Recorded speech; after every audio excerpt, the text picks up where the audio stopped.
Actress Karen Allen, who plays Marion Ravenwood in the Indiana Jones franchise, expressed that she was disappointed about how Indiana Jones and the Dial of Destiny separated Indy and Marion and killed off their son, Mutt. Let's get into this here. In a new interview with Variety, Allen was asked by the outlet's Adam B. Very, so when you learned that the new script had Indy and Marion separated very much on the way to divorce, and also that Mutt had been killed in Vietnam, what was your reaction? She responded, well, I was disappointed, of course. I knew that there had been talk that they did not want to go forward with Shia, so I knew that something in the story had to create the potential for him to not be there in a way that made sense. I didn't know that he was going to die in Vietnam until I read the script. Oh gosh, it was maybe 6 months before they were going to start shooting. She then did reveal she was happy that Marion got to return at the end of the film. She says, I was deeply happy that Marion came back, at least the end of their story. If this is indeed truly the last film of this particular group of films, if this is the last story with Harrison as Indy and me as Marion, I was profoundly happy that it didn't end without them coming back together. That meant a lot to me to feel like they were going to ride off in the sunset together.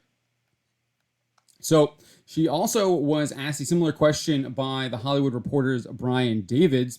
He said, was it heartbreaking to read what happened to Indy and Marion's family in the intervening years?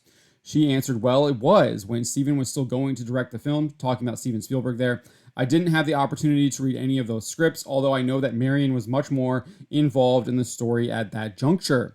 Steven and I had spoken after he decided he was going to step down as director, and he said to me, you're going to love working with James Mangold. And I said, oh, great. So I knew James had hired new writers and that there was going to be a whole new approach with a new director and new writers, but I was really going into the unknown.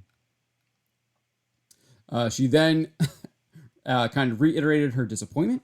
She said, and the next thing I knew, I was reading a script that told Dial of Destiny's story, and of course, I was disappointed. I thought that I would be majorly a part of the film, and that was just not the direction they decided to go. I think they had some problems to solve with the story in terms of Shia LaBeouf not coming back, and they chose to create this story that Mutt had been killed in the war, and that it put a wedge between Marion and Indy.